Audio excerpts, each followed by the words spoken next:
Hello again for another episode of Test Chamber. We are playing Need for Speed Most Wanted and joined by Tim Turi. Hey. More importantly, a rare appearance by Matthew Kato on the stick wheels. It's a sports or racing game, so I must be present. That is exactly. correct. And there he goes. Just Are you playing just right now? I'm just Why going not? for it, man. Wait, what did you do? Oh, we got a most wanted. God, oh, there we go. Well, this is Jeez. an apt beginning to most wanted. You're driving around, and all of a sudden, bam, your car's upside down. so we know that the car has an undercarriage, which is nice. This game's pretty. So what can you tell us about this game, Kato? Well, as you can see there, I've been offered a most wanted race, and that's kind of the crux of the whole thing. Oh, apart from the crashes, of course, which is you're trying to move up the most wanted list by taking down these cars. So if I go into, if you see in the upper left-hand corner there, the easy drive, Right. and I go on the D-pad, this is Autolog recommends, which is, of course, all the different Autolog stuff you can get to. These are races. These are races per car. So to upgrade this particular car, I've got to do these races. As you can see, I've done them. And of course, you can redo them for better scores. And then down here, as I was saying, on the most wanted cars, so to move your way up the list, you need to go upgrade your car, whatever car you want, to take on these most wanted cars, and then go through and race these most wanted cars. So I can go right here into a most wanted race against this Lamborghini in order to win it. So is one the hardest then? Is that how it's ranked? Yeah, one will be the hardest. Yeah, Okay. you work your way up at the top there. I've probably put in, I'm probably, as you can see, a little over halfway through the game. But there's so much stuff to explore. You can just run around town here. I'm sure if I'm driving at an unsafe speed, I'll probably come into some cops who will want to chase me down and stuff. So you can go in and just go and race. You can run on the free roller, look for signs to bash, things to unlock, and of course cops to piss off. So if we go down here, there's all kinds of ways here. If we were in a cop chase, you could lose the cops. Can you be a cop? There's a sign right there. As you can see, you get if you have the biggest jump for that sign, it will show your actual icon on there. You cannot be a cop, and it's just worth noting that there's actually no cops in multiplayer either. So that's a little disappointing. Huh. Yeah, I would have thought that cop versus robbers multiplayer mode would be pretty obvious. Now this game does something a little different from many racing games in that the vast majority of cars are unlocked from the beginning, correct? Yeah, like as you can see here up on the just to the right of me, you see the steering wheel, which means that this is a car I've already found in the world. If I hadn't found it, the steering wheel wouldn't appear until I found it. But here, I find this one, and it's got my name, and it shows you how many speed points, which are the points you get just for doing things like drifting and near misses and stuff in that car. And these are throughout the world. So if you go to the map here, you can see, I think there's like over 100 cars in the game. And if we can toggle through races, jack spots, which are what those cars are called. It looks like I found 42 of 123 cars in the world. So as you can see, I've found and jacked into this car. And because it's a new car, if I go into races here again, you can see I don't have any of the upgrades for this car. So we can just go do a quick upgrade for this one. And since I've done this one in this particular race in a previous car, I can either go there, drive there, or I can just start the race. So let's just start the race here. So this was developed by Criterion, obviously from the Burnout series. Does this feel like it has its own identity, or does it feel like just kind of a hodgepodge of various racing franchises? It's a little bit of a hodgepodge, but I'm actually a Criterion fan, so I actually don't mind it because it does have definite elements of Burnout Paradise. But of course, it has cops and some of the just some of the progression with the most wanted cars of an actual most wanted game. So it's a nice mix of both. And what if you're really interested in crashes? Just really interested in seeing cars get wrecked? Is there much for you here, or is it just kind of like that? Is it just like, I just happened to, hit that, so the crash looked cooler, or is there any mechanics built around that? No, there's not I can't remember what they called it in Burnout Paradise, where they're definitely, have planned intersections or in the normal Burnout series. It is more spectacular crashes that happen in race. Okay. And you can still shunt people and do all that kind of stuff, knock them, yeah. Yeah, there are what they call takedowns, which you earn a lot of points for, and is a way of also getting yourself up the most wanted list and get speed points for, which is takedowns. And a really cool element of that that's been used in multiplayer is that, you may have a team cooperative race where everybody, let's say on the blue team's got to, cross the line in a certain time over the red team. And one of the great things you can do is you can actually, if you're, let's say, on the blue team, let's say you cross the finish line first, it's a good idea to instantly just go back into the race, as in just go back across the finish line and just start taking red team cars out. Or even, let's say, if you're going to do a certain billboard, we have called challenges in the world in multiplayer. So you take, let's say you go jump a billboard and see who gets the highest score. Well, if you get a really good score, what you want to do is you want to go back and just start taking out taking out your friends so they can't beat your high score. Are you pretty happy with the controls overall? Do you think it's up to par with other racing games, or where do you think? Yeah, it's got a good feel. It's a little bit more arcadey, but the cars, as far as being rear wheel cars and stuff like that, feel pretty good. So some might be better than others for drift, and that is one of the things that, in some ways, is good and bad about the car progression, is that while each car upgrades on its own merits, sometimes when you're taking down the most wanted cars, you're never 100% sure maybe what is the best car to do it. Certainly you can look at the stats for like acceleration and top speed and think, okay, well, I want a car that, is really fast, obviously, to be the most wanted car.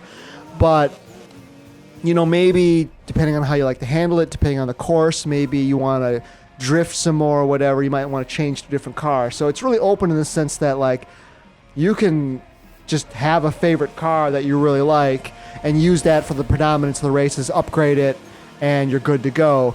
But there's occasion those races where you're like, I just can't be this most wanted race. I wonder if I need a different car to tackle this particular objective. And so maybe you might want to fool around with some other cars and see if there's one that suits you. So, that's good and bad in that sense. And how's the open world? It looks like there's an industrial section here. Does it kind of have a little countryside area that overlooks the ocean and that kind of stuff too? Yeah, there'll be a mountainous area. It's got a little more of a city vibe than, let's say, like a Forza.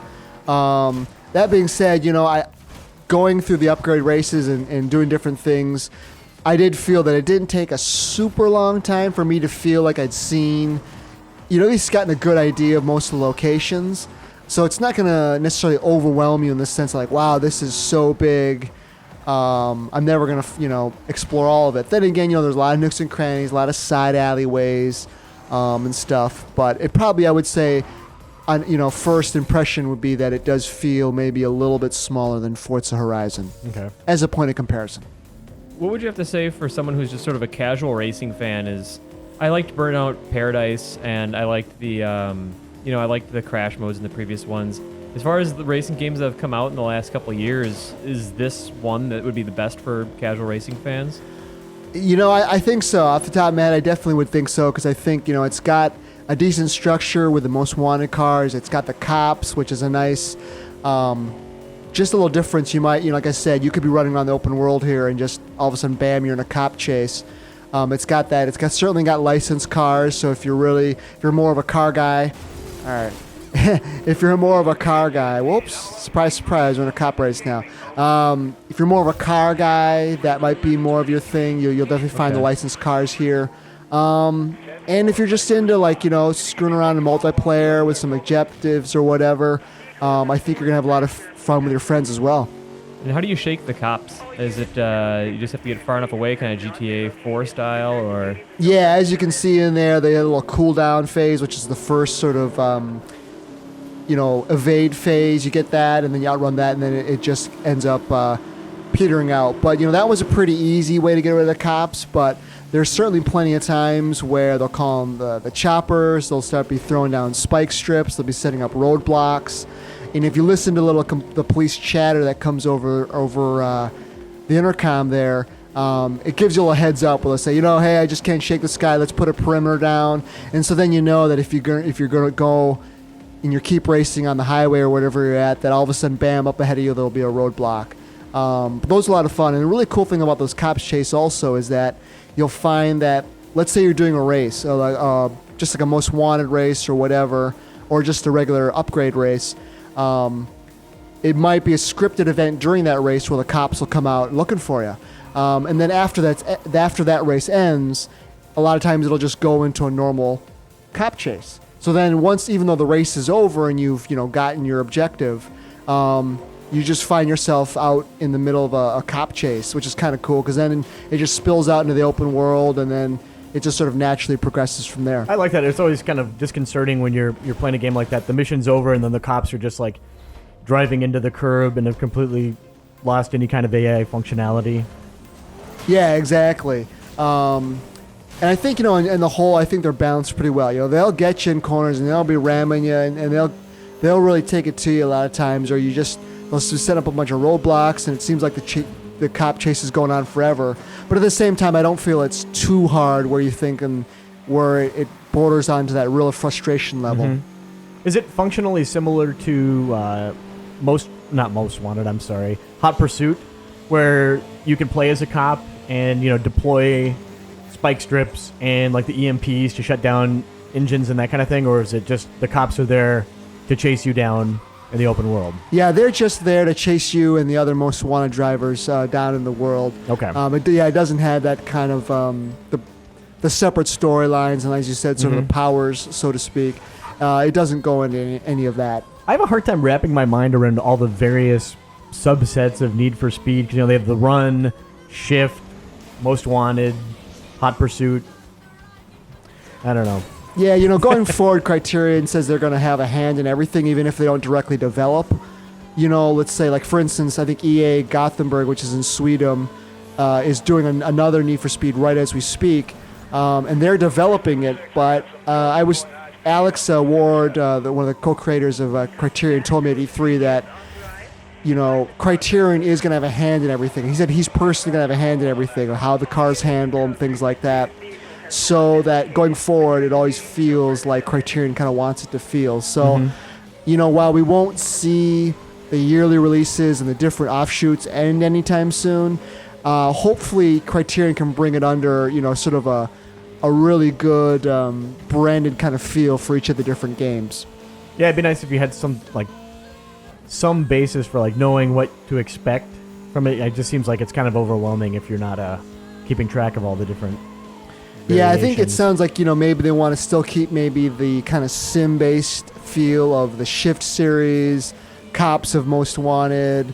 Certainly there's an online PC game, and, maybe more of like a street racing / even kind of tongue-in-cheek vibe of, I think it was not Most Wanted, but the ones with like the live action feel. Maybe those might even come back, but there should be different branches still from now on. And if you go through those little gas stations as you see on the road, it'll change your car, the color of your car. So that's going to be useful if, let's say, you're in the cooldown phase of a cop race or a cop chase, and they don't actually see you. You can switch your car color, and your heat level will go down greatly. It's like the fastest pay and spray ever, essentially. Yeah. I think they missed a spot probably somewhere in the car, but that's not. That's okay. So, Tim Turi, what do you think? Is this something you're interested in playing? Yeah, I am. It's been a while since I picked up a racing game, and I've always liked Criterion's work, and I like the crashes a lot. They don't tend to hold my interest for too long. I'm bummed that there's not a cop mode, like where you can play as the pursuer. Yes! Yeah. I was waiting for it the entire time, but that's enough to sell me on Yeah, it. because you're like a casual racist, right? Yes, I'm a raging racist. Okay. Yeah. And, it comes with the season. Sometimes during the fall, I usually get a little more racist. Yeah. See, I'm playing this game. I'm Japanese, and they gave me the yellow car. I mean, Yeah. what's with that? I'm It couldn't saying- be any more offensive, actually. I think maybe we need to get on the phone with Criterion. All right, well, I think this is a nice look at Need for Speed Most Wanted. Anything else you want to add, Kato? No, like I said, I think, I had a lot of fun with it. And one of the things that we sort of haven't really seen here, but is definitely within the world, is that, if you can see here, I've come across a race which I can just take on in the world. But the Autolog feature, as we go over the Autolog recommends, there's a lot of stuff that your friends are going to put up. Just little speed camera things they've done, little races that they've done. And and multiplayer. There's these little challenge events you can go through. When you have, the console's connected and you've got a lot going on, there's all kinds of stuff that'll constantly pop up for you to do, which is a lot of fun just to see what your friends are doing and start to, get that competitive urge to, post some better times and stuff. So there's definitely a lot of stuff to do in the world. Cool. And the soundtrack, from what I could tell, is completely soothing. It's like a choir of angels. Just nonstop. Unlike anything anybody's done before, really going away from the aggressive stereotype of, gamer rock or whatever that you'd see in every game. It's a lot of Vivaldi, a lot of Bach and stuff like that. Yeah, we better go before this puts me to sleep. It's pretty soothing. So thanks for tuning in. I appreciate it, Kato and Tim Turi. And we'll see you again in another test chamber.